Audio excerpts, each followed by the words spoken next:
Bienvenue sur ce tuto à propos du panier de Digifactory et ses nombreuses fonctionnalités. Nous allons le découvrir par étapes. Ajouter des lignes, modifier, structurer, présenter l'offre, appliquer les remises et faciliter la lecture. Tout d'abord, survolons l'éditeur de panier.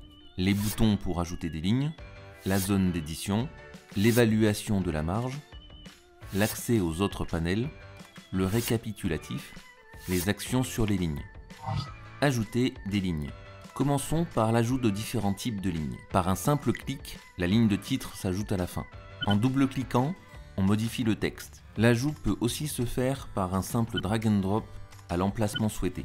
Par exemple, pour un produit, recherchons-le et ajoutons-le. Certains produits sont configurés avec l'unité par Pax et lors de leur ajout, la quantité est multipliée par le nombre défini dans l'opportunité, la vente ou la réservation.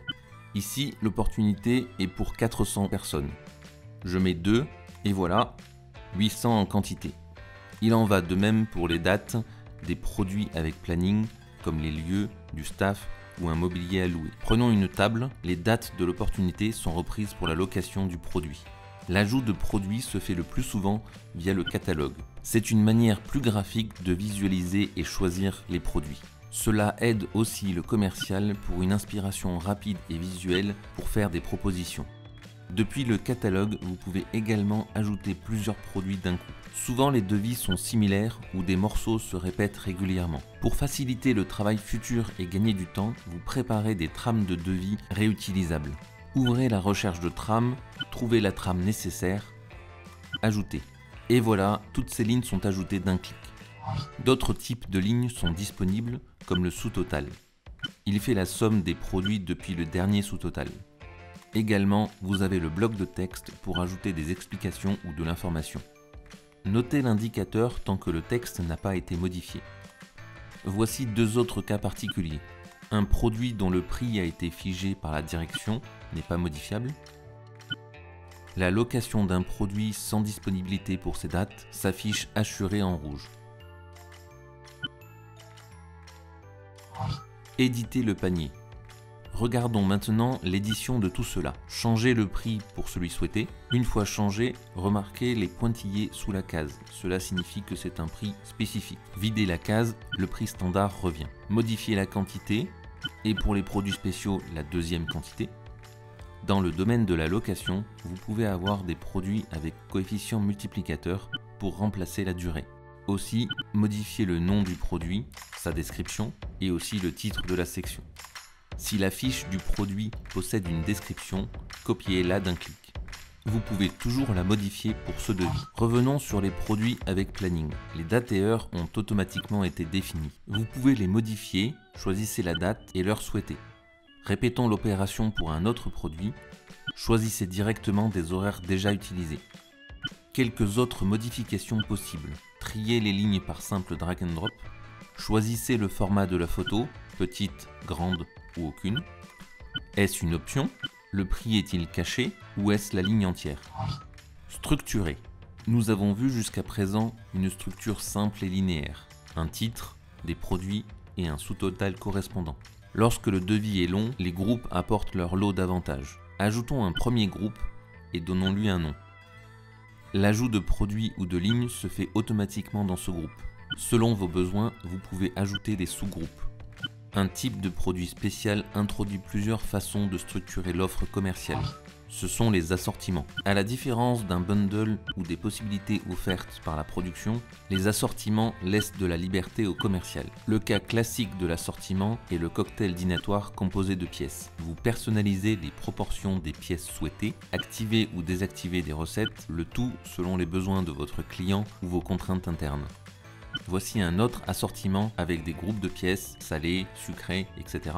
Dans le panier, les assortiments présentent une simulation de la production selon le nombre de pièces par personne et la quantité vendue. Le calcul prend en compte les équivalents de pièces. Par exemple, la Woodbox est équivalente à 3 pièces normales, donc sera 3 fois moins produite. Le colisage de production est aussi calculé, d'où ces multiples de 50 ou de 100. Les assortiments sont soit forfaitaires, c'est-à-dire que peu importe le contenu, le prix sera toujours le même par personne, ou bien avec un prix calculé, Vous mettez beaucoup de caviar, le prix par personne augmente. Présentez l'offre commerciale. Nous allons voir quelques fonctionnalités de présentation de l'offre commerciale et vous donner quelques recommandations. Un classique, c'est de mettre des produits en option. Regroupez-les pour faciliter la lecture du client. Le prix d'une option n'est pas ajouté au toto. Vous pouvez cacher le prix d'un produit, par exemple dans le cas d'une aide au calcul d'un forfait. Placez un total principal dans un groupe, le prix total ne s'affichera plus sur la première ligne et sur celle-ci. Lorsque vous souhaitez faire plusieurs propositions similaires à votre client, les choix sont faits pour cela. Ouvrez le panel, ajoutez un choix, cochez ou décochez des lignes, donnez un petit nom à ce choix. Le suivant sera une copie du précédent. Définissez le choix principal, celui recommandé au client, qui remontera également comme montant du devis, mais surtout sera utilisé lors de la transformation de ce dernier en vente. L'ajout d'un produit reprend les choix du précédent. À noter, s'il ne reste aucun choix, la ligne l'indique par son fond hachuré. En termes de présentation des choix, cela est défini par le modèle de document. 3 modes existent. En colonne, avec le rappel du prix si coché, avec des blocs de choix en fin de devis avec un simple total, par page avec un panier dédié à chaque choix. Les remises. Lorsqu'il le faut, ou pour conclure la vente, des remises par-ci par-là sont les bienvenues. Vous pouvez mettre une remise en pourcent sur un produit ou un sous-total. Les remises globales sont quant à elles soit en montant fixe, soit en pourcent. Ces remises ne sont appliquées que sur un seul taux de TVA. Pour le cas de plusieurs TVA, il faut plusieurs remises. Une remise peut être limitée à une catégorie élémentaire, par exemple 20% de remise sur les boissons. Une remise placée dans un groupe ne prend en compte que ce dernier. À noter que le montant de la remise est plafonné au total de son contexte. Faciliter la lecture. Afin de convaincre le client, il vaut mieux une offre claire et bien construite. Nous vous conseillons de découper les longs blocs de texte pour faciliter les sauts de page automatiques. Ajoutez des espacements pour faciliter la distinction des sections, voire séparez-les avec des blocs distincts. Ces derniers ont optionnellement un titre pour introduire la section suivante. Et pour finir, le bon vieux saut de page forcé. Finissons par le récap en bas.